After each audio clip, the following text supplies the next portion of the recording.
People were already fed up of the fact that De Gaulle has spent 10 years in power and they wanted him out like yesterday.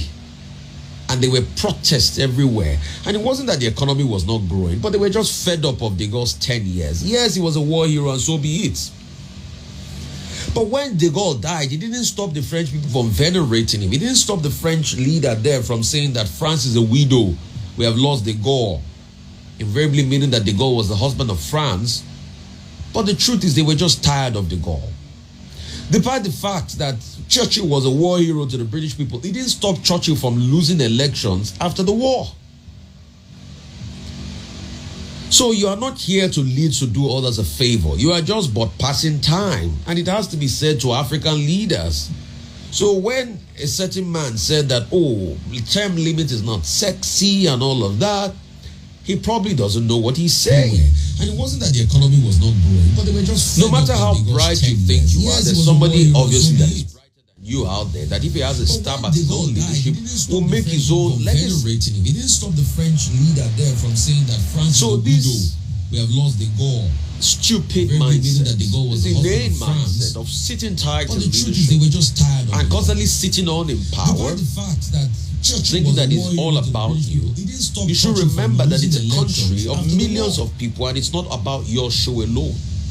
So you are not and this special message goes out to the likes of the Sasu Gesu, which should be getting ready to go now. The Eyad, the Isek Safuekis, and the other bunch of guys out there. So no matter how bright you think your ideas are, no matter how sensational you think you are, always remember that it is but for a time. And the greatest privilege you can ever have as a leader is to be able to lead your country for a period of time, even if it's 3 or 4 months. I know the seat might be sweet, like George Ngoroye of Uganda at some point was saying, but the truth is, no matter how sweet the seat is, you have to leave. But how do you keep your head when you're in leadership? Because everything you do, you're going to account for it one way or the other. Even if it's not on earth, but in the world beyond. You might argue, I don't believe in the world beyond, but hey, it does exist. So that's a very important question. How do you keep your head? And it is a character question. The problem with the African continent is that over the years, we have seen men with 2 small egos try to lead big ideas. And a man with small ego or small mindset, let me use that word, can't lead big ideas. A man with small ideas can't lead big ideas. A man with small mindset can't lead big ideas. But that's the problem we always make on the African continent. We're trying to always constantly use men with small mindsets and we expect them to lead big ideas. Because it's only a man that has a small mindset that will say, go and lock up and incarcerate my political enemy, or that will bribe to win elections. It's a reflection of a small mindset because he doesn't understand what leadership is. It is deeper than what it is on the surface. It is not just about being called Mr. President. It is about impacting the next generation with legacy. Because the very first day you get in there, it's about legacies. So when you have flawed elections all over the African continent and people are bribing their way through elections, Zimbabwe, everywhere, understand that it is the smallness of the mind, because it is a reflection of your small mind that makes you think that the power you have as a president of a nation is to enrich yourself and have so much money that your many generations cannot spend. It is not about you. It is about the development of the people. And it is never about you. You are just but a passing face in all of this. And when you understand this, it becomes a whole lot better for you. But if you don't understand it, you keep wallowing in that self-deceit. And a lot of them deceive themselves so much. A lot of them get so rich that all they have in the end is money.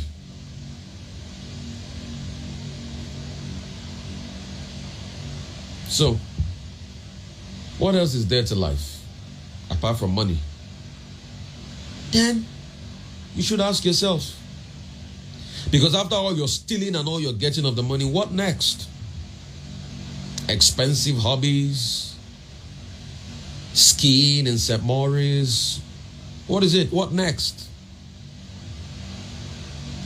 The true essence of life is impact. If you can't impact generations yet unborn, then you're not fit to be a leader. Pure and simple. The most African leaders pass the test? Hell no.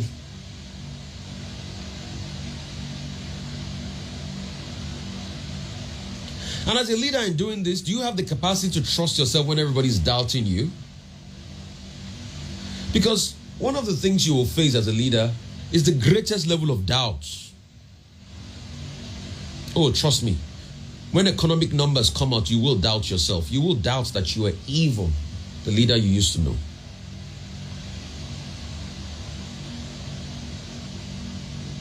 But you need to constantly trust the process. I think nobody says it better than Mikel Arteta, the coach of Arsenal Football Club, and he says, trust the process. That's another thing. If you can dream and not make your dreams your master, very important. Yes, it's good to dream as every leader. But what if you don't achieve your dream? Is it the end of the world?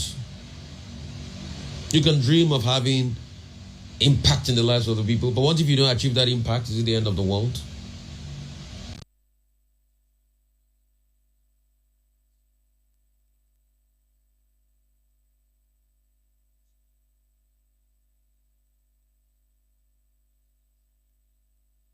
How they were going to punish their political opponents.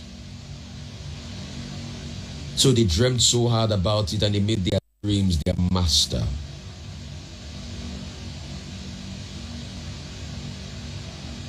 Can you think and not make your thoughts your aim? Because as a leader, stray thoughts will come to your mind. Evil will come to your mind.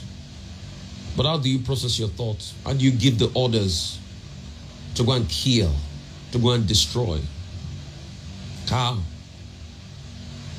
Because a lot of people will come and tell you all sorts in your ears. I once asked somebody about a past president in Nigeria when there was a protest, and I asked that, was there any time people told the person or the presidents to shoot the protesters? He said yes, but the president said, I will never do it.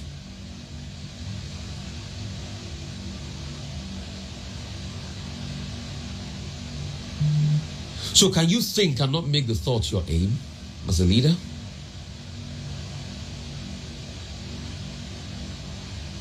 Can you be met with triumph and disaster and treat those two imposters just as they are the same? If a leader celebrates his victory to denigrate his opponents, it means his mind is small. Because as a leader, you will have a fair share of both triumph and disaster. And they are both imposters. They are not real. What is more real is the legacy in the lives of people you are leading. You will meet those two imposters, triumph and disaster. They'll stare at you in the face. At some point, you will be demystified. All the things you held dear will be challenged. You face your fair share of hurt, pain, and betrayal.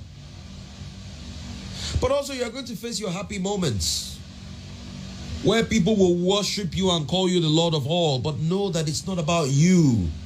So don't be high on your own supply. The biggest problem of African leaders is that they're always high on their own supply.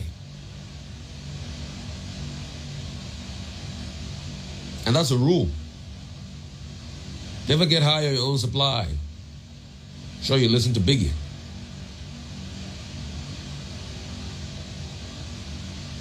So don't be high on your own supply. But a lot of people miss the plots.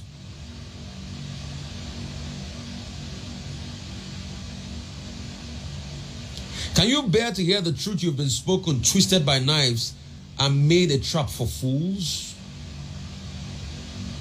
Your words will be twisted. Even the ones you say, the ones you don't say. Lies will be told against you. People tell lies. See, as long as you have decided to make an impact in life,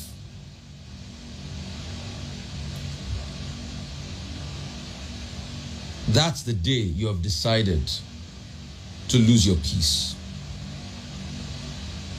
People will say all sorts of things in your name. They'll tell all sorts of lies in your name. Some you'll be able to debunk. Some you will not be able to debunk. Some you will look on.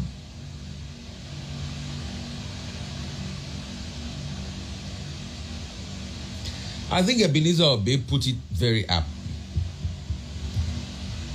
He says,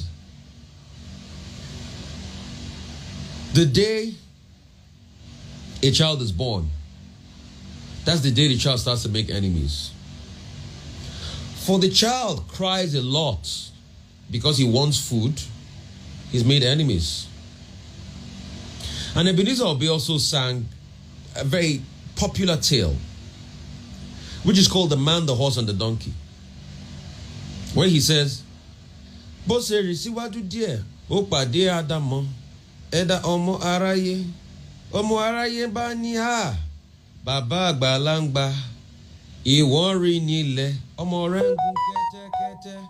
What it means is, the man, the horse, and the donkey had to go out somewhere. And at different inflection, the father started the journey with the boy on the donkey, and he was walking, and the boy was riding on the donkey. Then somebody met them on the road and said, no, how would you be riding? How would the boy be riding on the donkey? You are the old man, you ought to be riding on the donkey while the boy is walking.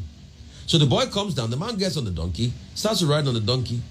The next thing, another person meets him and says, no, why would you allow your young boy to walk this much? Why don't you allow him ride on the donkey and you come down? Or both of you just allow the donkey ride while you pull it and you walk. Then they meet another scenario on the road, the third or fourth scenario. Somebody advises them again, both of you get on the donkey. Why would you just let the donkey move? They get to the front again, somebody sees them and says, oh, come down, both of you come down from the donkey. And Ebenezer Obey ends the song by saying, Ko sogbo to le da, ko siwa to le wu, ko sono to le ba, to le fi taye lorun. There is nothing you can do to please everybody on earth.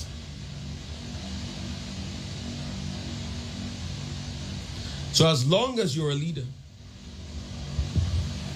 you have entered that trap. And not just only being a leader, you're not even being a political leader. Leader in every sphere of society. You have entered that trap. But the question is, no matter how strong your convictions are, what will be your legacy? Because that's the most important thing. What will be your legacy? And it's a clarion call to every leader out there.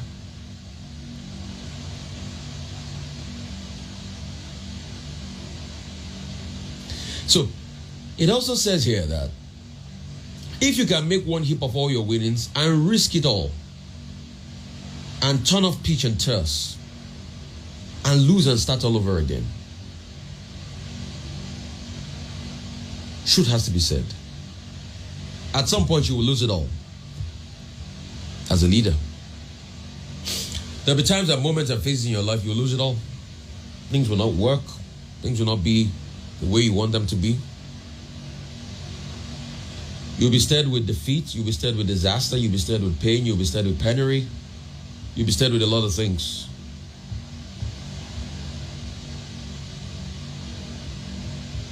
But the question is, can you take it and build all over again and turn things around? People will say all sorts of things to you. People that literally will not be able to stand you. As long as you become public property, will say anything and everything to you.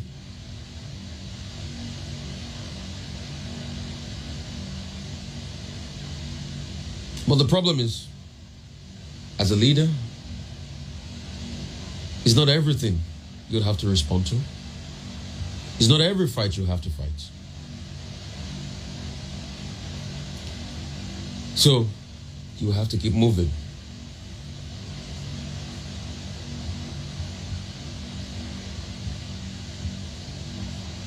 If you can talk with crowds and keep your virtue, or walk with kings and not lose the common touch. This is a very important one. One of the greatest undoing of most of our leaders is the fact that they lose the common touch once they get to a certain level. They start to forget the past they came from, and they want to dissociate themselves from that past. You went through poverty, you went through pain, you went through squalor. You know what the poor feels, but you keep impoverishing the poor. What kind of mindset is that? Not apt at all. There are so many leaders, we don't know their friends. They don't want to associate with their friends any longer. Got into a position, no. People that went to primary school with me don't exist.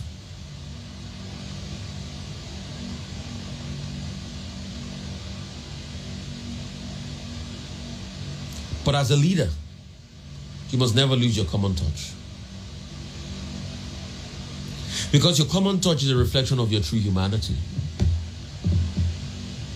And if you lose your humanity, you lose everything. You lose every single thing. If you lose your humanity,